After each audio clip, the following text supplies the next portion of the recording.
Welcome to Real Estate Coaching Radio, starring award-winning real estate coaches and #1 international best-selling authors, Tim and Julie Harris.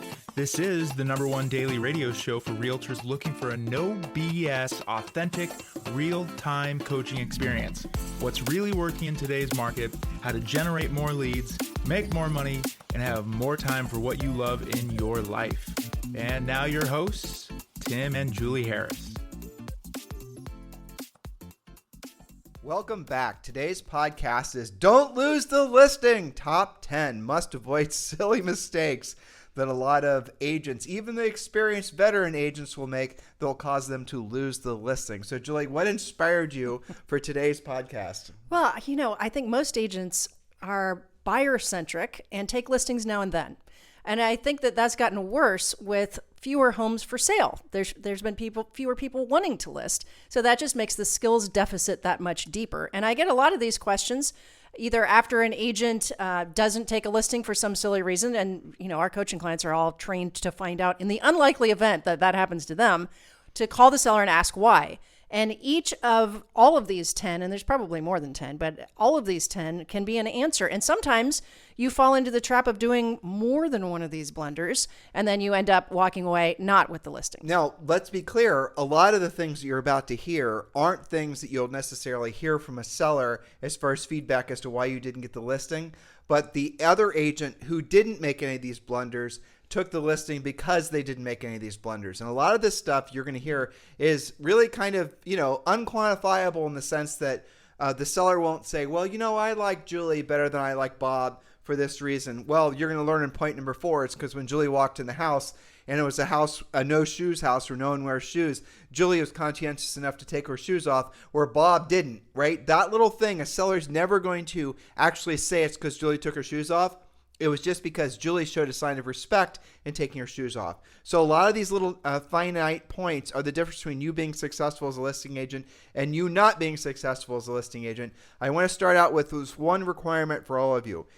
Do not ever, and Julie just touched on this, don't ever lose a listing and then not know why, or even worse, make it so that you are somehow a victim of the other agent or something else. Like the other agent overpriced it. The other agent, listed it for a lower commission. The other agent was their cousin. No, you lost the listing because the seller did not feel that you were the best choice to represent them in the sale of their home. It's your fault, not the markets, not the interest rates, not the seller, not your competition, your fault. You got to start out with that mindset. That way you'll be open to improving, to never allowing, the idea that you only take 50% of the listings you go on. And people say that. There's a lot of coaches and trainers out there that say the average for the, average agent goes on 10 listing appointments, takes 5.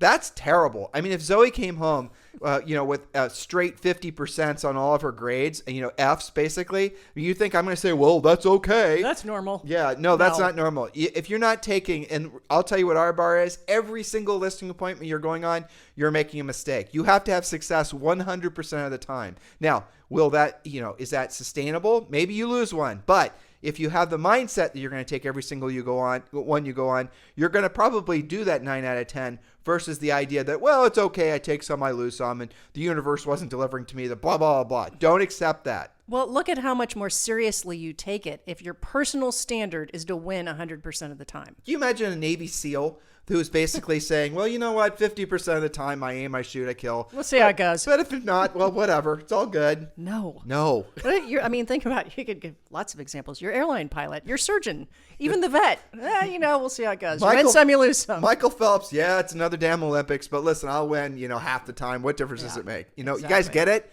Why is this sort of this ingrained, innate acceptance of being less than average so common in society nowadays? It's crazy. So your minimum standard is to take all listing appointments you always go on, always become your active listings. If one gets by you occasionally, learn from it. Yes. Don't just accept it. Correct course, right? Exactly. Now, this list is silly mistakes that every single person listening can correct. And we're going to talk about those. This goes hand in hand with a podcast we did last week called the 7-Step Listing Process, and a core part of our coaching practice. So that makes some assumptions. But these are the silly things to fix. And remember, as always, if you want the full notes from today's podcast, in addition to a lot of other extra really fun content we're creating, you have to subscribe to harrisrealestatedaily.com. harrisrealestatedaily.com is your daily newsletter that includes all of our show notes, our latest podcasts, and also exclusive interviews, scripts, objection handlers, and it is free. So just go to harrisrealestatedaily.com. It takes you 2 seconds to sign up. All you have to do is put in your email address. And also remember, it is a double opt-in scenario, so you are then going to have to confirm in your email that you want the newsletter, and you'll start receiving harrisrealestatedaily.com right away. For the thousands of you that have already signed up, we certainly appreciate your supporting of our latest art project. Yes, thank you for that. It certainly is. Okay, so on to the potential disastrous blunders that are all fixable. Number 1, show up on time. Being fashionably late doesn't apply to real estate appointments. Arrive early to show that you're not just on time, but ahead of the game. And something that I think people that live in big cities probably already know this, but something I've noticed about NAV, when you're going someplace, let's say it's a house, you're not that familiar with the neighborhood, you kind of know how to get there, and the night before you're preparing and you ask your navigation or your maps app, how long does it take to get from here to there? Well, do you know that it's calculating based on right now traffic? Versus when you get up in the morning, you've got a 10 o'clock appointment, you need to recalibrate that because it could be 20 minutes longer, an hour longer if you live in Chicago or LA. So when you open the door, when you knock on the door, when you showed up early, not on time, the first thing we want you to say when the seller opens the door, and you can edit this ever so slightly, but say, Mr. Seller, before I take another step in your door, I just want you to know I'm 100% committed to getting this home sold. Why are we asking you to make a statement like that? Because it is a declarative statement describing to them what the experience with you is going to be like, and it's also going to set the expectation that you have high levels of energy and enthusiasm, which we're going to talk about how critically important that is. Point number 2, Julie. Thank you for that reminder, definitely. Point number 2, parking prowess. Don't play driveway dominos with the homeowner's car. Did you write that, or ChatGPT write that? I had a little help with that one. I didn't sound like Julie. I know, but it does make the point, right? So park on the street, allowing them to come and go without vehicular obstacle course. Maybe their teenage kid is coming home and needs to do a quick turnaround. Don't create an obstacle. Don't create an awkwardness. You don't have to do that. So just park in the street. Julie is using ChatGPT finally. It's taking as me an assistant. As an assistant. It's taken me a long time to get her to do it. But still, it seems to take her longer to write outlines now than it did before. Well, it's because you're having too much fun with ChatGPT coming up with slangs like driveway dominoes. I know. It makes it more fun. It's but true. Here, I'll tell you how we learned that originally. Julie and I obviously sold real estate for about 10 years, between 100 and 200 homes per year. And I remember when we were learning, dumb mistakes, we parked in the driveway. It was a more expensive listing. Yep. And the seller, it was the male, was, he was late coming home, had obviously when we walked in the front door, a bad day. Didn't really say anything, just gave us the side eye, sat down, sort of just like went through the obviously emotionally painful experience of having to talk about selling his house, the whole thing. And then like Julie and I, we never emotionally connected with him. She was plenty fine. And fortunately she was the decision maker. So we ended up taking the listing. But then we realized why he was kind of not very connecting with us. It's because they had a big ass front yard, probably like a half acre. Mm-hmm. And he ended up having to park in the street and it was raining. Yeah. Because we had parked him out and there was his kid's car was blocking the driveway, blocking the garage, the whole thing. That was stupid on our part. We should have been more conscientious. We should have been the ones walking in the rain and more considerate of the seller. Now you're going to say, well, how did you know that he wasn't home already? We didn't. But the point is we never parked in the driveway, especially on a listing appointment after that. Err on the assumption that somebody's wanting to come home and they want to park in their garage and they need the driveway. It's very simple. Or someone can park you in and now you're having to leave and you're having to play, driveway dominoes on the way out. Just it's a little bit of a, disrespect of the seller. Yeah, and you're creating an objection that doesn't need to be there. Okay, point number 3, strive for handshake harmony. Aim for a handshake that's just right. Here's ChatGPT again. Akin to Goldilocks' porridge, just right. It should be neither too strong, avoid being a bone crusher, or too weak, no limp fish impressions, please. I tell you, I met an older kid at Zoe's school a couple of days ago. She was probably like 12 or 13, and I was so impressed with her. She introduced herself first. She said, hi, my name is Katie. I guess you're Zoe's mom. What's your name? And I'm like, well, that's interesting. Somebody's trained this kid. And she sticks her hand out to handshake, and she just gives a nice little, professional handshake. And I thought, that's a great skill to teach a kid. And how many adults don't do that? Okay, so let's give the juxtaposition to the way our daughter sometimes behaves, at least around us. So there is somebody who's organized, what was it? Not a manners class, but what is it? Etiquette. An etiquette class, right? So someone has organized an etiquette class that a lot of the little kids are going through. And Zoe's reaction when Julie told her was, yuck, that sounds a lot like manners. Exactly. That's what she said. To which I said, and you've just demonstrated why you're going to have to go. Okay, so point number 4, house rules, no shoes. If you spot a shoe tray by the door, it's a sign to slip off your kicks. Respect their floors and you'll be walking on sunshine. And actually, there's a little part of our listing process, and I know this is a gimmick, but it's a really good gimmick. Have a basket. This is after you take the listing for this when the showings start happening. Have a basket, a little kind of Easter eggy basket, sitting outside the front door with a bunch of shoe covers rolled up and rubber bands with notes under the rubber bands and a note attached to the basket that says, please remove your shoes to protect the floors that might someday be yours. And that is, again, something when you show that to a seller that you're going to ask, especially if it's a no shoes house, they're instantly going to love you just because of that one little gimmick. But also think of the impression that leaves on the prospective buyers that the seller's that particular about the house, even though they're moving out of the house. Little tiny things get the listing. It's it's a little thing that's a big thing. And you can take a picture of that and have a standalone page that goes in your listing presentation to make a point of difference. It is a sign of respect. Some of you guys are figuring out, like, how do I get that? Well, you can order shoe covers. They're just medical shoe covers on Amazon. We talk about, this is all part of our Premier Coaching Program. I mean, some of these things you guys are going, wow, that's a really simple, great idea. It won't cost a lot of money. Yeah, but think if you screw that up and you don't notice, or you just don't feel like taking your shoes off, and you mark up their floors that they just vacuumed for you to show up. Imagine showing that to a prospective seller in a listing appointment, a picture of your basket, and explain to them, the whole psychology behind it. That little tiny thing, I promise you, makes all the difference when a seller is, because sellers don't really know what questions to ask agents when they're interviewing them. But these are all the things we teach you in Premier Coaching. If you're not yet enrolled in Premier Coaching, you can do so right now. Just go to premiercoaching.com, premiercoaching.com, or the link to join is also below in the show description. Premiercoaching.com is something that will be the next natural step for all of you, no matter where you are in your real estate career. I have noticed a huge increase in teams and brokers that are putting their agents in Premier Coaching because their agents obviously are slow to adapt without Premier Coaching to this new market, especially given all the new rules and the laws and all the rest of it. So it is a perfect fit, whether you're a new agent, whether you're a seasoned veteran agent, whether you have a team. Let us take on the burden of preparing you and your staff for this new market, premiercoaching.com. It's free to join for the first 30 days. So we've removed all excuses. We've removed all fear. Just go to premiercoaching.com. It is the next natural step for your progression in your real estate career. All right, point number 5, or blunder number 5, enthusiasm is infectious. Energy and enthusiasm. Bring your A game with that energy and enthusiasm. When touring the home, be positive and complimentary.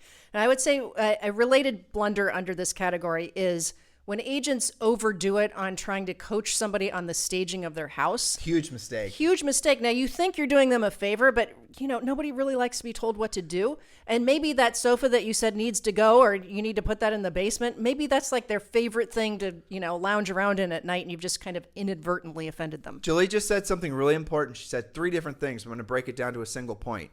Your job is not to be the home stager. Your job is not to be the mortgage professional. Your job is not to be the home inspector. Your job is to basically get the listing. And as soon as you start meandering into these other things just because you think you're an expert at placing furniture, you're going to offend them. Something about something you say, they're not going to agree with. Whereas the next agent who's more experienced came in and said, oh, I love everything. It's great. By the way, my home inspector or my home stager is going to come in afterwards. You guys get it? Because that agent who is more experienced knew that their job was to take the listing. And if there were condition issues, the home stager would point it out. And then essentially the home stager would be the bad guy, not you. Yeah. That goes especially when there's, tchotchke collections. If you're in Texas, heads on the wall. I mean, not human heads, mounts, but, Tim, mounts, sorry. Mounts, right. But that is human heads. Oh. No, well, yeah. Hopefully not. No, that's good not grief. good, right? Yeah, but mounts, Julie and I are from Ohio, and there was a lot of people that were, Anglophiles. So you'd see a lot of things like ancient dishes on the walls, pick all kinds of things. So yeah, swords. Yeah, over the mantle. That was like a den thing. Oh, because it was from the war. Yeah. Yeah, that's true. Anyway, you guys get the point. So your job is to take the listing, have a home stager come in afterwards. How are you going to pay for the home stager? Pay for the home stager with the proceeds from the closing. Have a stager agree to do, not every time will you have to do this. Julie and I reserved this for the upper end listings, frankly. And we would have somebody come in and we would have them, we would write down all the things that we knew had to be fixed on the house. And we wouldn't tell the seller. We'd pass those notes to the home stager. Home stager would be one of the incentives for the seller to want to do business with us. Home stager would come in, obviously give the seller a list of things to do, tell us what they told the seller what to do, and then the stager would get paid off the proceeds from closing. That's the way we paid for it. Well, and that's if that's a bigger staging bill. A lot of stagers will offer an hour or two of basic coaching and checklists and things like that, which cost you a lot less. Kind of depends on the price of the house and the condition of the house. How would we pay for it? Ultimately, not from commission. Julie and I, and you all should do this as well, would charge a processing fee to both the buyers and the sellers. And the processing fee originally was $300, then it raised to $500, then we started charging $1,000. That's how we would do it. And you can do the same thing and offset virtually all your hard costs when it comes to taking a listing. Julie, point number, but you know what? Energy and enthusiasm. Yes. That point number 5, that really is the number one huge. rule for anything in life. Well, it is because, contrast that with if you screw it up like you were just talking about. If you overcoach them that they've got to do all these things, you're creating stress in that appointment and they now want to get away from you. So if you have a choice, dear listener, between having great energy and enthusiasm or being an absolute market expert, knowing every little analytical detail that's ever been known to man about that house, about that market, blah, blah, blah, energy and enthusiasm will win the game every single day. Even when the seller's a super nerd who loves the analytical information, they're always going to be attracted to the energy and enthusiasm. They're going to interpret, and everybody wants to feel energy and enthusiasm. And the sellers are going to choose to list with the agent that has the energy and enthusiasm, even if they don't have the skill or the experience, because they love that feeling of energy and enthusiasm. They want to have that in their lives. That's the reason people do things like sports, or they go watch movies that make them feel a certain way. Everyone wants to feel that sense of really being alive, that sort of energy that comes from excitement, those types of things, that energy, really. I'm saying the same word over and over. Hopefully you understand. So bring that to the table when you're conversing with anybody, not just buyers and sellers, and you'll be shocked and amazed how frequently that will attract every single personality type. Every single, doesn't matter how buttoned up they are, they're all going to want to be attracted to you because you make them feel fantastic. Yes, and that's extra good news for new or newer agents who are naturally nervous. If you can convert that nervous energy into positive energy and enthusiasm, you're going to win. Even if somebody a bit more skilled than you are goes in there with a different approach. Well, when Julie and I sold over 100 homes our first year, we have a lot of coaching clients that have done this as well, with no experience, looking like we were about 12. Yeah. And we still had listings that we were taking against some of the most expensive, most experienced agents in the marketplace.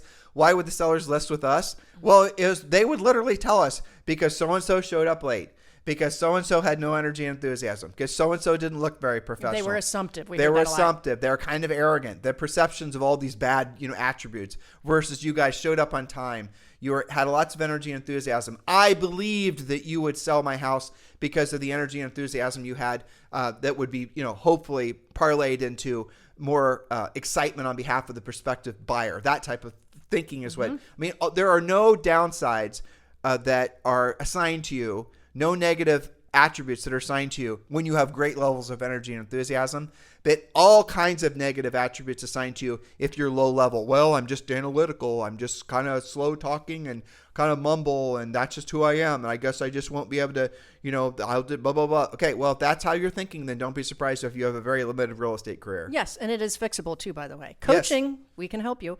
Okay, point number 6, and there's a whole lot wrapped up in this because this touches on DISC personality styles and a whole bunch of other stuff. Which we've talked about endlessly in Premier Coaching. So if you're wanting to learn more about DISC personality style, guess what? You can take the test for free. It's in the first level of Premier Coaching. Do you remember that? Yes. Yeah. I know. It's awesome. We never remember. And we do it with even elite coaching clients do that as well. Yeah. So make sure when you join Premier Coaching, you take the DISC personality test. You do not have to pay for it. It is free, included in the first level of Premier Coaching. Go to premiercoaching.com. Point number 6. Seating strategy. It's the great debate. Dining room table or kitchen table? Should you sit at the head of the table or let somebody else? Let them call the shots and take the seat that feels like home sweet home to them. Avoid the awkwardness and just ask where they usually sit. Driver personalities, beware of this point. Some people coach that no matter what, you should take the head of the table. But what if it's you versus the driver, in the relationship? It gets awkward. What is your take on that? Because this is kind of a great debate. There's different ways to look at this. Well, honestly, the easy button is always look for the round table in the kitchen, which always seems to be there. Yes, that's a peacekeeping move. Exactly. It's a peacekeeping move because people love those round tables in kitchens. I mean, True. we have one, Yeah. So that's the move. Just sit there. I will definitely, here's what you don't do. You don't sit at the dining room table. For if you sure. can avoid it, unless they go there. But even if they do go there, don't go there. Ask them to sit someplace else where it's a little bit more intimate. Direct them to sit in a smaller environment. Here's the problem with the dining room table. It's awkward for them. They only use it 2 or 3 times a year. There's no a sense of like, it's just a different environment. It's more formal, right? You guys understanding? Yeah, it's awkward. You don't want to be at that environment. All the important conversations happen around the kitchen table, right? Mm-hmm. Now, the other big mistake is don't go to the Barco lounge room, right? Oh, I used to hate that. Don't go to the couches. Don't go to the chairs. Don't go to some place where people are just going to be formally sitting around and, where they go to drink beer or whatever the hell they do. That's too informal. Right. So you want to go to the kitchen table. That way it's hopefully not as big. Maybe it's a 4 or 5 seater and, you can have these conversations. And I'll tell you, this is the main thing. This is kind of, I'll tell you the words and hopefully you understand. What you don't want to have happen is you don't want to be sitting in opposition to the sellers. You don't want to be sitting literally across the table. Think about that. Psychology will always tell us that when you sit across the table, that is you in opposition to the other person. That means they are never going to feel connected to you because you are in opposition to them. So to answer Julie's question, if you have to sit at a square or rectangle table, what I'll always do, and this is the move we always made, is try to determine who the decision-making adult is when it comes to hiring a listing agent. And I'll give you, crib notes on that. Sometimes, I'd say 50% of the time, it's going to be the man who thinks he's the decision maker about who they're going to hire as a listing agent, but it's almost always the wife, assuming, it's a man and a woman, right? You're always going to have a situation where if it's a male dominant household where the man is going to be, sitting in the main position and then the woman's going to sit beside him. But remember, if you can choose who you're going to have sit next to you, I'm giving you advanced coaching here. Always choose who you have determined to be the decision maker. And by the way, if you can't figure it out, it's almost always the woman. That was the punchline of what I was trying to tell you. Now, all of us have dominant sides of our bodies. If you're right-handed, chances are it's your right side.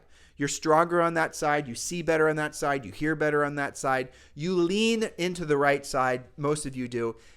Just in life in general. Like when Julie and I go on our walks, she always stands to my right side. There's, different reasons why. Because that's her left side is her dominant side. So you got to just be thinking all this through and think about where your natural energy flows. I know I'm getting a little bit ahead of my skis, but these are all, those of you who have been successful listing agents, and you do this naturally and you haven't really thought about it. Well, this is why. And then next to you, again, you don't want to sit in opposition to people. Next to you, put the person who you feel is to be the decision maker, and then the secondary person, assuming there's 2, have that person be next to them. That way you can present primarily to the primary decision maker and bond with them at a higher level. Now, I'm going to, meander into working with buyers.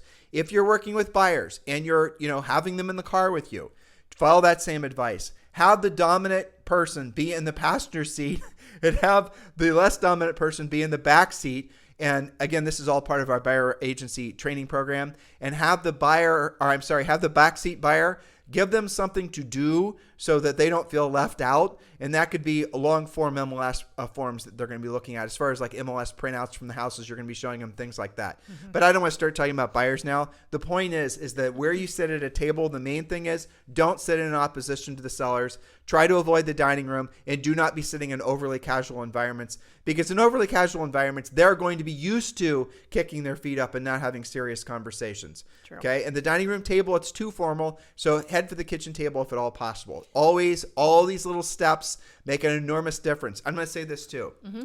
So back when you were at the front door, I want you guys to think through this. Knock, knock, knock. Take one step back. You don't want to rush you don't want to have the seller think you're going to rush in on the door, when they open the door. So take a step back, maybe 2 steps back. If you're a big person, you better be taking that into consideration. If they look through the peephole or the camera and see you, and all they see is this mountain of a human, be more considerate when you're, dominating the space, right? These are all little points. So when they open the door, look to see if they're not wearing shoes. Now, when Julie and I sold real estate, whether there was in a no shoes house or not, we always took our shoes off. Right? Now, if the house was a pigsty, which occasionally you'll come across, leave your shoes on. Maybe consider putting on a hazmat suit. Yes. But the moral of the story is definitely look to see what the shoes rule is. But remember, before you take another step in the door, when they open the door, with energy and enthusiasm, say, Mr. Seller, before I take another step into your house, I just want you to know I'm 100% committed to getting this home sold. Now, let's get started. And then you walk in. Now, you can also do that when you walk in the house. Either place is fine, wherever it works out for you. And then here's what I want you to do. Take the shoes off, probably going to be the best move, and then direct the seller to the dining or to the kitchen table. So let's go to your kitchen table so I can set my stuff down so you can take me on a tour of the house. Take control in a respectful, friendly, amiable way the second the door opens.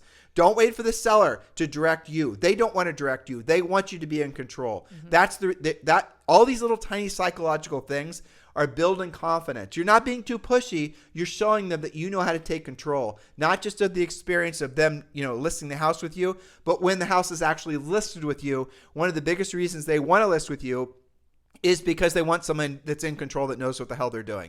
And if you're all just amiable and you're like, oh, let's go out to the, lanai and let's hang out and, look at the sunset and we'll talk about real estate here and there. No, you're not going to get the listing. You guys understanding where we're going here? I just fire hosed you with a bunch of information. And obviously we drilled down on this with a high level of intensity in Premier Coaching. But all this stuff matters. Point number 7. Point number 7, hospitality acceptance. Here we are back at the table, perhaps. When life hands you water and cookies, say thank you and enjoy the treats. It's a small gesture that can make a big difference in building rapport. Maybe they just baked those cookies for you in anticipation you were coming over. And if you say, oh, no, thank you, you kind of inadvertently hurt their feelings. Well, 100%. So anytime they offer you anything, always say yes, thank you. And it's obviously the best horrible cookie you've ever tasted. If they like it, you love it. Now, obviously, there are going to be rules. If it's alcohol, as you will occasionally stumble across, maybe say no, it's because I'm driving today. But, that's true. I tell you what, I'll bring a bottle of wine over when the house closes and we'll celebrate together. And then you can still accept water. Exactly. Yeah. Say stuff like that. Exactly. Okay. Point number 8, gratitude is the attitude. Whether you clinch the listing or not, send a thank you card. It's like sprinkling gratitude confetti over your client's day, and you may be the only one who's that thoughtful. You're competing from the moment you set the appointment to the time they sign the agreement. We used to always do that. Well, we'd send flowers. So on the more expensive listings, after we went on the appointment, if for some reason we did not get the contract signed at the time, well, whether we got the contract signed at the time or not, but our goal, just for the record, was always to get the contract signed, because chances are if you leave without the listing contract signed, you won't take the listing. When you leave, you lose, is the rule that Julie and I made for ourselves. Mm-hmm. But whether they, occasionally you're going to have a reason why they can't, sign the contract that particular night. And we teach you how to get it signed at the time you're meeting with them, after they've committed to listing with you. Leaving, again, without the paperwork signed is a sign of losing. But either when we did take the paperwork or didn't take the paperwork, we always sent flowers. We had an account with a local florist. They, frankly, we only had to, send them a quick text and they know what to do, an invoice at the end of every month. And here's some funny experiences we had as a result of that. We had sellers who were going to list. They didn't sign the contract with us. We left without the paperwork signed. We figured we weren't going to get the listing for whatever reason. And then we would send flowers. And then they would be so appreciative of the flowers we sent, they would list the house with us and tell us the reason they listed the house with us is because we sent them flowers, and they were going to list with their best friend from high school, who also donated a damn kidney and the whole thing, But it's a good tiebreaker, really. Exactly. Yeah. The tiebreaker was the flowers, and that's what won the day. It is. It's a little thing, and we weren't sending huge $100 bouquets. These are just like a nice little statement that you could put on your kitchen counter, and it's a showing of gratitude for their time, and it's a good touch. All right. Number 9, this is a big one too, especially these days. No politics, please. Keep the conversation neutral like Switzerland.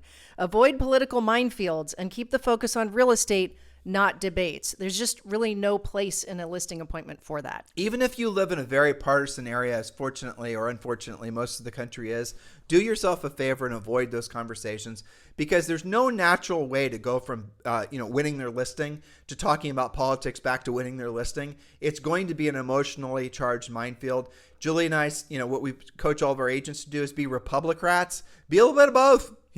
Don't talk one way or the other. Just avoid the conversation altogether. Yes. And again, we've been to the markets. We've been to San Francisco. We've been to these other markets where everybody wants to talk about politics except you. You can't offend anybody if you don't talk about politics. That's right. You're not required to have an opinion on anything political. Be a Republican. Exactly. All right. Last but not least, number 10, dress for success.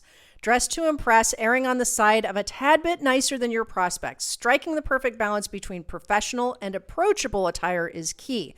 So if you're in a beach town and everybody runs around in flip-flops, you don't go to your listing appointment in flip-flops. Maybe you just wear loafers instead. You don't have to go full on, suit and tie, but you should be at least respectful enough to be one notch nicer than whoever you're in front of. Now, at the same time, if you're going on really expensive listings, you better sure as hell look nice. Yes. And I'll tell you guys a funny story. All these things you and I learned the hard way, right? So we are going, it's when we were trying to break into this upper end market of New Albany. And again, at this point, we may have looked like we were 16 opposed to 12, right?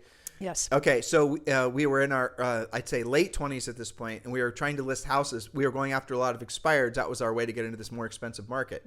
And we didn't have any market share. We didn't go, Nope. We had no social connections. It was a very, a lot of the people there, their kids all went to the same schools. They all ran in the same circles. Julie and I were completely out of the ordinary for this particular market. Yes. And so they were looking for reasons to disqualify us. But because we were going after the expireds, they had already listed with the local sort of inbred, in-bed agent. Yes, and the predictable one. And maybe some cases they had listed with 2 or 3 of them, and they had, the country club agents, they had all failed. So they were willing to basically try out with these outsiders. So what they would do is, we get the listing, we get the appointment, we'd go out, and they would look us over. Like, they would look for reasons to not want to list with us. We'd see them looking out the window to see what kind of car we drove. When we walked in the house, this is the experience I was wanting to share with you guys. I remember, we walked in the house and we knew our shoe rule at that point. The lady of the house looked down to see what kind of shoes Julie had that she'd just taken off. Almost always in that market. Yeah.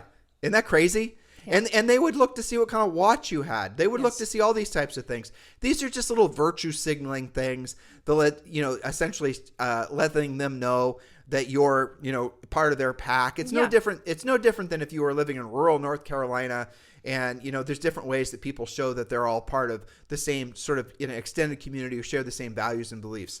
It's silly, but it matters. And if you're wanting to know why, you're not taking listings, it's all these little things and more. Julie and I talk endlessly in Premier Coaching about all the little nuanced differences. Like, I had to hold myself back not talking to you guys about how to walk around the house with the seller and, ask assumptive closed questions. I had to, talk myself out of explaining the listing presentation. Our listing presentation, by the way, by the time you're at the seller's house, you should be out of the door with the contract signed within 30 minutes if you followed all the steps prior to getting the appointment. Pre-qualifying, setting the pre-listing pack, doing all the things. This is the process that all of you need to learn how to master to become very, very successful listing agents. And it's what's fantastic right now is we're coming out of an era where, frankly, sellers were not that picky. And by era, I mean like the last 10 or 15 years. Sellers were not that picky who they were going to list with because they knew the damn house was going to sell itself. That's still true, but to a lesser extent. So your opportunity to dominate in this market because of your skill set and some of the Jedi level things that we're just sharing with you, all these little things, even if you think they're trite or silly, the compounding effect of doing all of them makes a difference. And like I said, sellers aren't going to think that, they're not necessarily going to say, well, you know what? I really like that Julie because, when I offered her these cookies, she accepted them, whereas the other agent I was interviewing didn't, decline them because she said she was on a diet or something. No, they'll just say, well, I seem to resonate with one agent more than the other. And we hit it off better. But if you don't take a listing and you call the seller up and you say, well, we give you a little script, it's only 3 questions, but you're trying to find out why they didn't list with you, you're going to hear what they're going to say as I just felt more connected to the other agent. What the hell does that mean? It's all of these things. And so if you ask a seller, like, when you say you felt more connected to the other agent, they're not going to have an answer for you. They're just going to say, it's because they bonded more. It's because they felt better about it. Exactly. You guys get it? So you always remember when you're in a listing presentation, situation, the seller doesn't want you there. The seller does not want you in the house. The seller does not want to deal with you. They do not want the conflict that you inevitably are bringing, which is causing a lot of stress, which is getting rid of their home. The seller does not want to talk to you about price, condition, location, or commission. The seller wants you out of their house as fast as possible.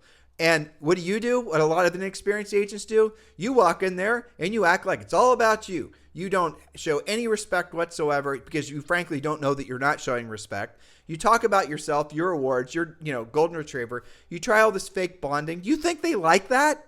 They don't. They want you the hell out of the house as fast as possible so they can get back to, watching Wheel of Fortune or whatever they do every night. Yes, and it's also the reason they'll ask you to cut your commission, and they may consider listing with somebody that prices it higher. I'll never forget one of our recent coaching clients that came to us. He sent me an email. He said, I knew it was time to join coaching because my last listing appointment lasted 4 hours. He said, I ran out of things to talk about. I didn't have any direction, and at the end, my Hail Mary was reducing my commission and overpricing it in a desperate attempt to actually get their business.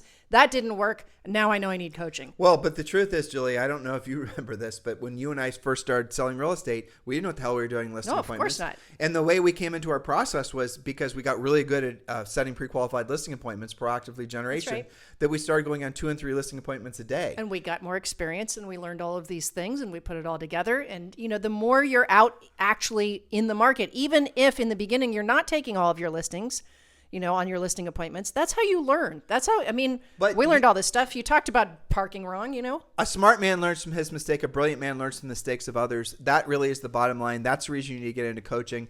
So Julie and I, we created this process, really what we teach in Premier Coaching, but then we've honed it over the last, tens of thousands of coaching clients. We've made it better and better and better from the experience that they're having using the system that we originally created. This thing has evolved to the point now where you, as a brand new agent, even an agent who's maybe really experienced with working buyers but not so experienced with working sellers, you can plug into our 7-step listing process through Premier Coaching, and you can have that ratio of what we're talking about. At least have the expectation that you're going to take every single listing, and you will take every single listing when you follow our process at the highest level. And don't skip steps. Don't add anything. Don't remove anything. I know we're pressed for time. We have to get on another podcast. But when we are coaching agents and they go on a listing appointment and they don't take the listing, 100% of the time it's because they got complacent and they stopped doing one of the 7 steps. They stopped pre-qualifying. They stopped knowing if they were competing. They stopped sending the pre-listing pack. They edited the pre-listing pack and took out some of the pages. They didn't follow the listing process. They didn't do the Sharpie close. They didn't do, heed the, advice of today's podcast. It's when they stop following the process that they start losing. Yep. So those of you in Premier Coaching, just follow the process exactly. Don't personalize it. Don't overthink it. Just make yourself follow the system and you will win. So in the meantime, guys, thank you for keeping this number one listen to daily podcast for real estate professionals in at least the United States. Have a fantastic day. We'll talk with you on the show tomorrow. This podcast is a part of the C-Suite Radio Network. For more top business podcasts, visit c-suiteradio.com.